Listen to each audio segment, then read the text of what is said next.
if you ask pretty much anyone to name the most iconic moment where sports and political ideology clashed, you're going to get one answer. Jesse Owens. Jesse Owens, the 1936 Berlin Olympics and those 4 gold medals. Right. It's a story that we've all heard. It's been told and retold. But that standard narrative, the simple story of a man humiliating Hitler.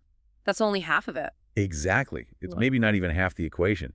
It's the complex, painful, and often, unbelievable story of what happened after he defeated the Nazi myth that really, I think, defines his legacy. That's the core paradox we really need to explore today. We've got a mountain of sources detailing James Cleveland Owens's life articles, biographies, his own words, which, shift over time. And they all present this man who achieved something impossible on the world stage, only to be, rejected and marginalized the second he got home. So for you, the learner, we're looking beyond the finish line of the 100-meter dash. Way beyond. We're examining the scale of the societal failure that was just waiting for him back in the United States. Our mission in this deep dive is to really connect the dots.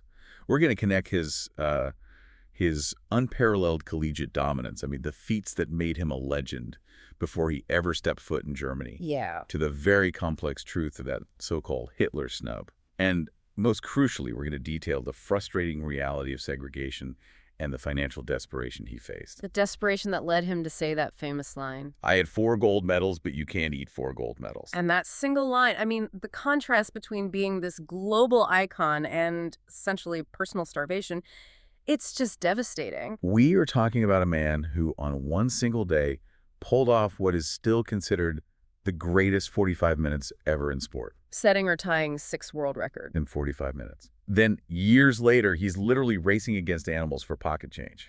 Understanding that journey from that miraculous day in 1935 to the harsh economic reality of the 1940s is just, it's essential for grasping the full depth of his story. Okay, let's unpack this incredible trajectory, starting with the origins of James Cleveland Owens, the sharecropper's son, and how he even became known as Jesse. The foundation of his story is, it's deep in the American South. He was born James Cleveland Owens, or JC, as his family called him, in Oakville, Alabama, back in 1913. Youngest of 10 children. Yeah, youngest of 10. Born into a family that was just defined by the cycle of poverty that was inherent in the sharecropping system. And the historical weight on that family is immense. We're not talking about some distant history here. His grandfather had been enslaved. Precisely. That wasn't something you read about in a book for them. It was the lived reality of his family's economic and social standing. The sharecropping system, while technically post-slavery, was still so economically binding, often oppressive. And so to try and break out of that cycle, when JC was 9 years old, his family did what millions of others were doing. They joined the Great Migration. Got a massive demographic shift. Right. Millions of African Americans leaving the segregated, economically suppressed rural South, all looking for opportunity in the industrial urban North. So the Owens family moves to Cleveland, Ohio. They were looking for something better. And that move to Cleveland is actually where the name we all know him by today came from. It's a simple story, really. He gets to his new school. His teacher asks for his name. And he says JC. He says JC, but with his strong Southern accent, it must have sounded like Jesse to the teacher. And that's it. That simple linguistic misunderstanding. That became the name that would travel the world. It stuck for life. Wow. But the North, while it offered more economic opportunities than Alabama, it was far from easy. Okay. The family still had to fight constantly for economic stability. And Owens's success as an athlete, it wasn't some leisure activity. It was developed around intense labor. He was loading freight cars, delivering groceries, working in shoe repair. All of these menial jobs just to help his family stay afloat while his father and older brother were at the steel mill. And that meant his access to training time was incredibly restricted. Which is where this key figure comes in. This is where we introduce Charles Riley, his junior high track coach at Fairmount Junior High School, who, you could argue, truly altered the course of history. Because Owens couldn't practice after school. He couldn't. He had to go straight to work. And Riley, this coach, he recognized this unique dedication, this raw potential. So instead of forcing Owens to conform to a normal schedule, Riley made this, a radical accommodation that was just critical to his development. It really was. Riley allowed Owens to practice before school started. He opened the track for him, gave him access to facilities, personalized coaching, all before his workday began. He was running in the quiet morning hours. That kind of mentorship, a coach who is willing to bend the institutional structure for the talent, That's so often the hinge point in these underdog stories, isn't it? It absolutely is. It cultivated not just his skill, but his discipline. And outside of track, this is also where he met the woman who would become his lifelong partner. Minnie Ruth Solomon, right there at Fairmount. They established their family unit very early, which speaks to a remarkable stability in a life that was about to become full of global turbulence. Yeah, that's a great point. They had their first daughter, Gloria, in 1932, and then they married 3 years later in 35. They went on to have 2 more daughters, and their marriage lasted right until his death in 1980. So that stability, that was the anchor he needed. A necessary anchor, especially when the rest of his life became so erratic and, frankly, financially stressful. Hashtag tag 1.2 high school and collegiate dominance, the Buckeye Bullet. Okay, so by the time he gets to East Technical High School, Owens is already a national phenomenon. He wasn't just, good for a high schooler. No. He was competing at what was essentially a professional level by the early 1930s. The national press was already following him. By 1933, absolutely. He achieved feats that just sound impossible for a high school track star. He equaled the world record in the 100 yards dash. Talking 9.4 seconds. As a high school kid, he also set national high school records in the 220 yards and the long jump. And I think we need to pause on that 100-yard record. It's easy to just drop the number 9.4, but how long did that specific high school record stand? His 100-yard dash record stood for 34 years. 34 years. Until 1967. Just think of all the changes in shoe technology, in track surface improvements, training methodology, all of that evolving over 3.5 decades. And his mark remained untouched. It's this absolute dominance that got him recruited to Ohio State University, where he earned the moniker the Buckeye Bullet. And this is where that American paradox, the one you mentioned earlier, it becomes just acutely painful. The most dominant track athlete in the nation arrives at a major university.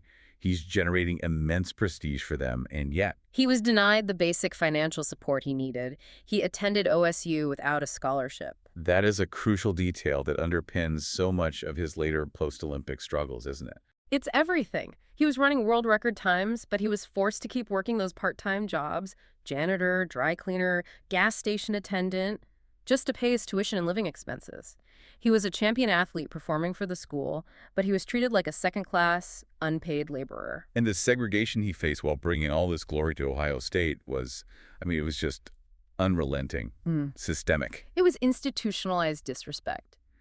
Despite being famous, he was required to live off campus with the other African-American athletes. And on the road. When traveling with the team, he couldn't stay in the same hotels as his white teammates. He was restricted to eating carry-out or dining at blacks-only restaurants. The gold standard athlete was still subject to Jim Crow humiliations every single day. So his success on the track didn't grant him any social access? None at all. So under this incredible pressure, constant work, constant travel, racial bias, you might expect his performance to dip, but instead it peaked. It peaked in a way that is still considered historically unmatched. He won a record 8 individual NCAA championships. 4 in 1935 and another 4 in 1936. An achievement that remains unparalleled in NCAA history. And what's more, in his junior year, 1936, leading up to the Olympics, he was completely undefeated. In every event? In every single one of the 42 events he entered. This wasn't a flash in the pan. This was sustained, flawless, collegiate domination. And this level of dominance, it all culminates in one single afternoon that has become legendary. May 25, 1935. At the Big Ten Championships in Ann Arbor, Michigan. We have to dissect this day because the sheer logistical and athletic impossibility of what he did in 45 minutes is just mind-boggling. And before we get to the times, we have to note the context. Owens was nursing a lower back injury that day. He wasn't at 100%. Not even close. The conventional wisdom would have been to save himself, scratch a few events, focus on the high-priority ones, but instead... Instead, he pulls off what historians call the greatest 45 minutes ever in sport. A burst of activity between 3:55 p.m. and 4 p.m. An unbelievable burst. The pace of the competition itself seems nearly impossible. Was there any controversy at the time about the logistical feat of lining him up for 4 different events, some requiring different equipment, in less than an hour? That's a brilliant point. The logistics alone suggest an administrative scramble.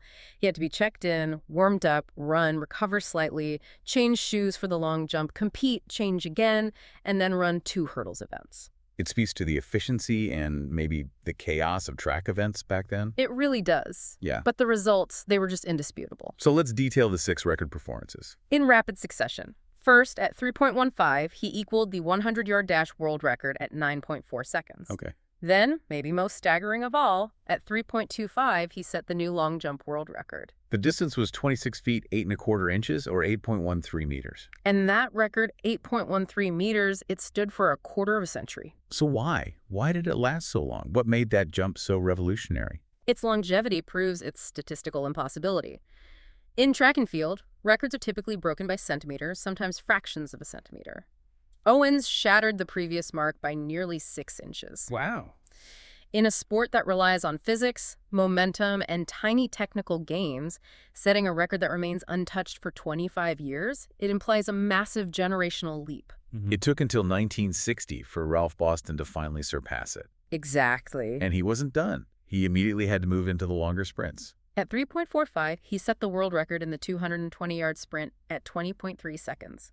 And then, at 4 p.m., just minutes later, he set the world record in the 220-yard low hurdles at 22.6 seconds. And that hurdle time was particularly significant, right? It was. He became the first person in history to break the 23-second barrier in that event.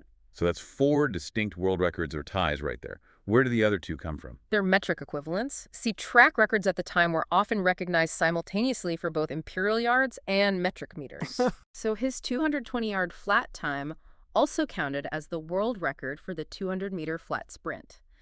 And his 220-yard hurdles time also counted as the world record for the 200-meter hurdles. 6 world records, or ties, verified while injured, and all within 45 minutes. Yeah. When you lay it out like that, the event wasn't just impressive, it was a statistical anomaly.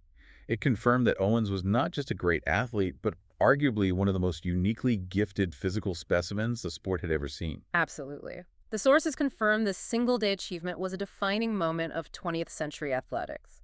It was selected in 2005 as the most impressive athletic achievement since 1850. So the Buckeye Bullet was now the world's most talked-about amateur athlete, and his path was set for Berlin. The world stage was waiting. Okay, let's follow him to Germany and dissect the complex political theater of 1936. The 1936 games were never just about sports. Well, they were explicitly designed by Adolf Hitler to be this grand propaganda showcase for the Nazi regime's ideology, particularly the myth of Aryan racial supremacy. and the whole world knew this, which just ratcheted up the tension enormously before the first race was even run. And this knowledge, it fueled a significant and influential boycott movement right here in the United States. A lot of Americans, especially civil rights leaders, argued that participating was, well, it was tacitly endorsing the Nazi regime. Right. Why go? The NAACP secretary, Walter Francis White, he strongly urged Owens and other African-American athletes to withdraw. The argument was pretty simple. Why should black athletes who faced rampant discrimination at home go and lend credibility to a regime built on explicit racial hatred? And Owens, at first, he agreed with that sentiment. He did. He initially said that if there was discrimination in Germany, the U.S. should pull out. So what swung the decision toward participation? What was the tipping point? It really came down to political pressure from the American Olympic establishment, primarily led by Avery Brundage. We'll be hearing his name again. Oh, yes. Brundage was the president of the American Olympic Committee, and he was adamantly opposed to the boycott. He dismissed the boycotters as un-American agitators. He argued that politics should be entirely separate from the games. Which is, of course, a highly ironic stance, considering the host nation was explicitly using the games for political ends. Right. The sources suggest that Owens and the others ultimately decided to compete because, well, for an athlete, the Olympics are the absolute pinnacle. It's a once-in-a-lifetime opportunity. So they decided the best way to confront the Nazi ideology was not through absence, but through absolute visible victory. And his inevitable global visibility led to a fascinating, very modern development in the Olympic Village, the first known sponsorship for a male African-American athlete. It's a detail that gets overlooked in the grand political narrative. Adi Dassler, who later founded Adidas, he personally visited Owens in the Olympic Village. The German shoemaker himself. Yep. And he persuaded Owens to wear his innovative Gebrüder Dassler Schuhfabrik shoes during the competitions. This moment is so significant. Even while his own country was systemically marginalizing him, an international businessman recognized the power of his brand and his potential. Hashtag 2.2, the quadruple gold. Okay, so Owens arrives. The pressure is astronomical, and he proceeds to deliver just a spectacular athletic performance. He was the most successful athlete at the Games, securing 4 gold medals. The sources are crystal clear on this. This was a direct, irrefutable blow to the core of Nazi propaganda. His victories weren't quiet, they were loud, they were measured, and they were in Olympic record time. ESPN later credited him with single-handedly crushing Hitler's myth of Aryan supremacy. That's a good way to put it. The victories just stacked up so quickly. Let's go through the sequence day by day. On August 3rd, he wins the showcase event, the 100-meter dash, in 10.3 seconds, defeating his Ohio State teammate, Ralph Metcalfe. Then the next day, August 4th, was the long jump, where he achieved 8.06 meters. And the long jump is inextricably linked to that story of Luz Long, the German competitor. We have to clarify that story because it often gets embellished, doesn't it? It does.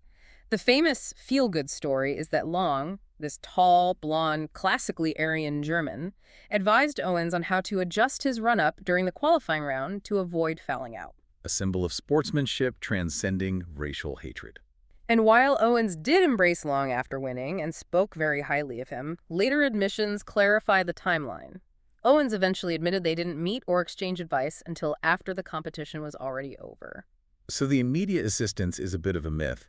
But the genuine friendship and the symbolic defiance in front of all the Nazi officials, that remains true. Absolutely. The image of the two of them shaking hands, celebrating together, that's what matters. Long was genuinely pleased for Owens, and they corresponded for years. His actions, regardless of the timing, they symbolize the ideal of the Olympics. And Owens just continued his run on August 5th. He won the 200-meter sprint in 20.7 seconds. And interestingly, he defeated another American athlete who would also leave a significant mark on history, Mac Robinson. Jackie Robinson's older brother. The very same. And finally, his 4th gold came on August 9th in the relay. But that medal is, it's shaded by some controversy surrounding the coaching decisions. Indeed. It was the 4x100-meter relay where the team set a new world record of 39.8 seconds. But the crucial detail is that just hours before the race, the head coach, Lawson Robertson, replaced 2 Jewish-American sprinters, Marty Glickman and Sam Stoller. He replaced them with Owens and Ralph Metcalfe. Why the last-minute substitution? Well, the official line was that the American team was trying to field its strongest possible team to ensure they got the world record. But Glickman and Stoller were talented sprinters who had been training for this. They were, so the decision was widely viewed both then and now as appeasement. An effort by American officials to avoid embarrassing the Nazi regime by presenting a gold medal to 2 Jewish athletes. And Owens himself felt uneasy about the move, didn't he? He already had 3 golds. He protested. He told his coach he felt it was unfair to bench the other athletes. But the assistant coach, a man named Dean Cromwell, showing the hierarchy of power at the time, just dismissed him. He said, "You'll do as you were told." And that was it. Owens ran, secured the gold, set a world record, but it was a politically bitter victory rooted in this compromise of American ideals. Despite that cloud, though, the sheer athletic scale of those 4 golds cemented his legendary status. It was an unparalleled achievement. That record of winning the 100-meter, 200 meters long jump, and the 4x100-meter relay in a single Olympic Games, it stood for nearly 5 decades. Right up until Carl Lewis at the 1984 Los Angeles Games. And his performance really established a benchmark for track and field supremacy. Hashtag 2.3, deconstructing the Hitler snub. Now we arrive at the most famous and maybe the most misinterpreted moment of the 1936 Games. The Hitler snub. Right. The common historical narrative is stark, it's simple. Hitler was so enraged by a black man winning that he refused to acknowledge Owens. The common narrative certainly captures the emotional truth of Hitler's racial animus, but the actual mechanics of the snub are far more bureaucratic and, well, complex. The primary sources indicate that the snub was less a spontaneous act of hatred directed only at Owens and more a consequence of political compliance with the IOC. The International Olympic Committee. Right. So tell us about the mandate that was put in place. On the very first day of competition, Hitler had only greeted and congratulated the German victors. The IOC president at the time, Henri de Baillet-Latour, he intervened. The IOC mandate was strict. Hitler must either greet all the medalists, regardless of their country or race, or he must greet none of them at all. All or nothing. All or nothing. And Hitler, presumably unwilling to personally congratulate every single winner from every nation, opted to skip all the medal presentations after August 1st. And Owens won his first gold on August 3rd. 2 days after Hitler was forced to stop greeting winners.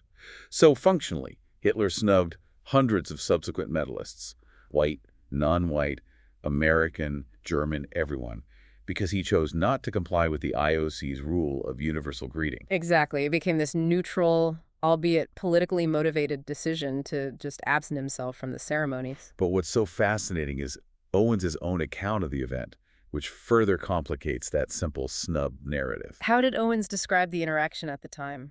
He was actually quite measured. He said that Hitler had to leave before the 100-meter ceremony. But more importantly, he claimed that when he was passing Hitler's box on his way to a broadcast, he waved at me and I waved back. Wow. And he added, I think it was bad taste to criticize the man of the hour in another country. He was defending the dictator's decorum. Not out of political agreement, surely, but maybe out of a sense of hospitality in a foreign land. And we have other conflicting testimonies that defy the simple narrative of just pure hatred and refusal. We do. There was an African-American newspaper editor, Robert L. Vann, who reported witnessing Hitler salute Owens for the 100-meter dash on August 3rd, writing that his heart swelled with pride. And then, decades later, a highly credible British pilot, Eric Brown, claimed he personally saw Hitler shake hands and congratulate Owens in a less formal setting. Plus, documentation shows Hitler did send Owens a commemorative inscribed cabinet photograph. So if the public optics of the snub were messy and potentially exaggerated, where do we find the true Nazi reaction? What was the ideological damage Owens actually inflicted? Oh, that damage is confirmed in the private documentation, and it was total. Nazi minister Albert Speer, one of Hitler's closest confidants, he documented Hitler's private reaction. And what did he say? Speer noted that Hitler was highly annoyed by Owens' triumphs, especially given the games' propaganda intent. Hitler privately referred to the black competitors as primitive. Primitive. Yeah. And he attributed their success not to training or skill, but to stronger, almost animalistic physiques, suggesting they should be excluded from future games entirely. That distinction is so crucial for you, the learner. Owens didn't necessarily face a personal, direct snub in that moment, but his success was devastatingly effective because it drove Hitler to this private, documented fury. It proved the weakness of the racist ideology he was trying to promote. It was an ideological atomic bomb delivered by pure speed. He dismantled the concept of Aryan supremacy on the world stage. Yet that victory bought him absolutely no currency back home. And that transition from global hero to local outcast is where the story becomes truly tragic. Let's turn our attention now to the shocking lack of recognition and the devastating financial consequences Owens faced upon his return to America. The contrast when he got home was immediate and just heartbreaking. The bitter irony is that in Germany, a country dedicated to racial supremacy, Owens was allowed to travel and stay in the same hotels as the white competitors. And then he gets back to the U.S. And he's instantly plunged back into the harsh reality of Jim Crow segregation. He arrived back in New York City to what looked like a hero's welcome. A ticker tape parade, the highest honor for a returning figure, was held for him along the Canyon of Heroes. The public loved him. The public loved him, but the institutions do not. The institutional racism was just waiting for him at the reception. Mayor Fiorello LaGuardia hosted this grand reception honoring him at the Waldorf Astoria in New York, one of the most prestigious hotels in the city. And to attend the event being held in his honor, he was famously forced to ride the freight elevator. Let's just sit with that injustice for a moment. This man just delivered the most significant symbolic victory for democracy and equality in 2 decades, shattering the propaganda of the world's most hateful regime. And the institutions of his own nation won't let him use the front door or the main lift. It demonstrates that difference between, symbolic temporary fame and real systemic equality. His athletic achievement was celebrated as an American victory against a foreign enemy, but the man himself was still viewed through the lens of racial hierarchy. He was a symbol to be deployed, but not an equal citizen to be respected. And this institutional neglect, it went right to the top, which was a source of profound personal resentment for Owens. President Franklin D. Roosevelt, FDR, never invited Owens to the White House to congratulate him. Not even a telegram. Not a telegram, nothing. And this neglect was devastating, given that every gold medal winner, especially one who served such a vital political function, expected some gesture of recognition. And Owens used that comparison to Hitler very deliberately in his later political life. He did. Owens later became a staunch Republican and campaigned for Alf Landon against FDR in the 1936 election. And he explicitly contrasted the two leaders. He did, remarking at a Republican rally that Hitler didn't snub me, it was our president who snubbed me. Owens understood that while Hitler's hatred was ideological, FDR's neglect felt like personal cowardice in the face of domestic racism.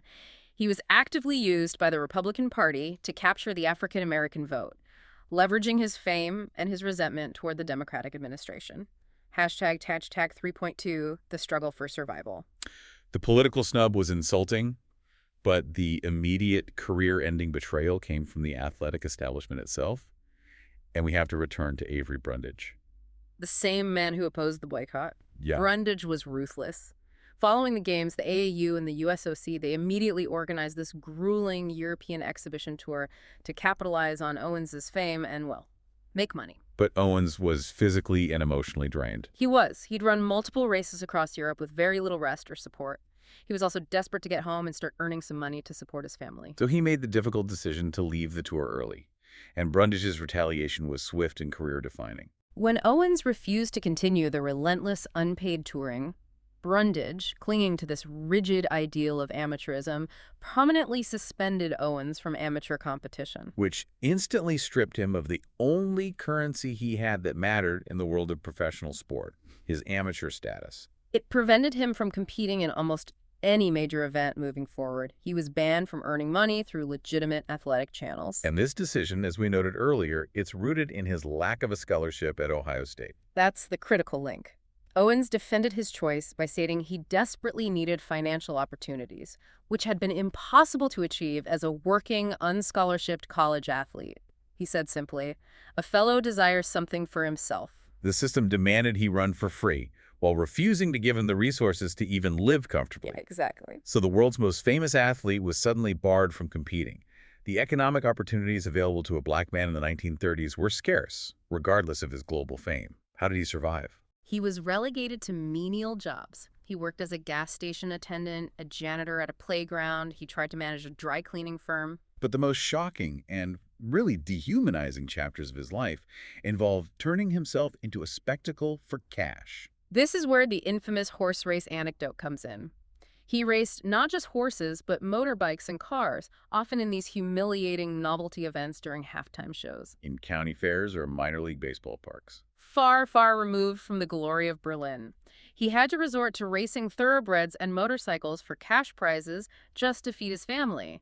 He admitted these races were often rigged, noting he'd try to race a high-strung horse that would get spooked by the starting gun, giving him a head start. That quote, it really bears repeating because it captures the entire tragic reality. He reflected, "People say it was degrading for an Olympic champion to run against a horse, but what was I supposed to do? I had 4 gold medals, but you can't eat 4 gold medals." He described himself as having sold myself into a new kind of slavery. I was a spectacle, a freak who made his living by competing dishonestly against dumb animals. It's just heartbreaking. And this financial desperation continued to plague him. The dry cleaning business failed, which led to serious legal consequences later in life. Yeah, the struggle culminated in a real low point in 1966 when, after filing for bankruptcy, Owens was successfully prosecuted by the IRS for tax evasion. It was a failure of financial stability that had nothing to do with athletic performance and everything to do with the lack of professional structure and support afforded to him in his prime. Hashtag 3.3, a shifting perspective in public service. The 1940s and 50s saw Owens trying to find some kind of sustainable post-fame career. He briefly toured with a 12-piece jazz band in 1937, though he found that equally unfulfilling. But he did find more stability working for Ford Motor Company. He did, from 1942 to 1946. And his role at Ford speaks to his unique position as a famous black man in an industrial setting. He worked in Ford's ad hoc civil rights division, serving as a liaison advocating for African-American employees within the plants. Later, in 1946, he briefly tried to become a sports entrepreneur himself. Yeah, he owned the Portland Rosebuds franchise in the short-lived West Coast Negro Baseball League, which unfortunately folded after just 2 months. A difficult time for him.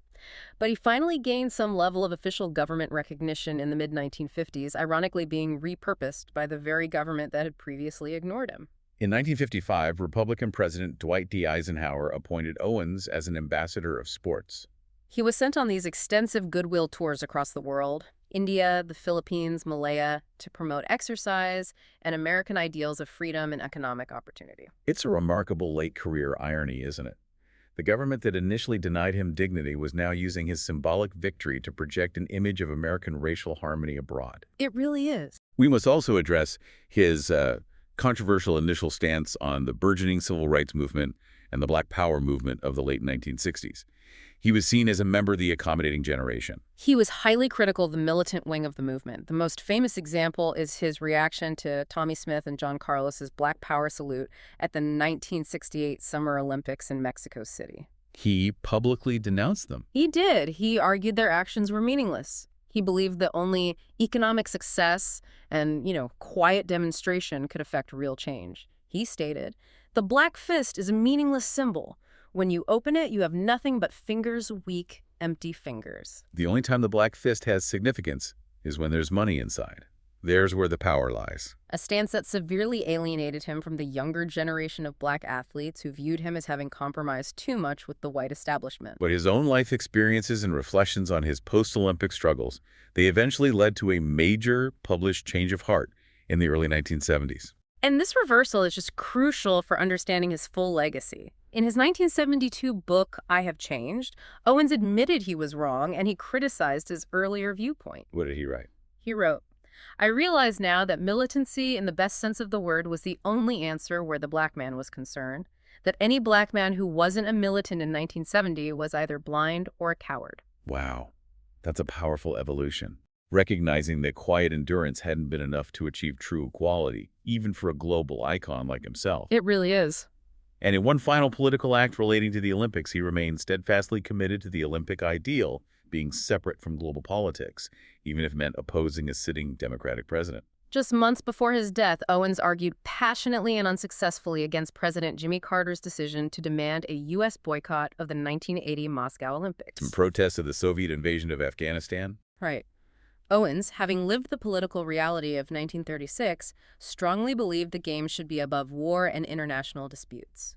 Hashtag 3.4 death and lasting tributes. Sadly, like many people of his generation, Owens had an extremely harmful habit. He was a heavy cigarette smoker. A pack-a-day habit that lasted for 35 years. Started around age 32, and that habit tragically caught up to him relatively young. He was diagnosed with extremely aggressive drug-resistant lung cancer. And he died in Tucson, Arizona in March 1980 at age 66, surrounded by his family. He was laid to rest at Oakwood Cemetery in Chicago. In his death, it finally brought the kind of universal high-level tribute that had been denied to him in his earlier struggling years. The tributes poured in from all over the world. President Jimmy Carter issued this moving statement, observing that perhaps no athlete better symbolized the human struggle against tyranny, poverty, and racial bigotry. And his legacy has been permanently cemented by honors that continue to accumulate, ensuring his story is never forgotten.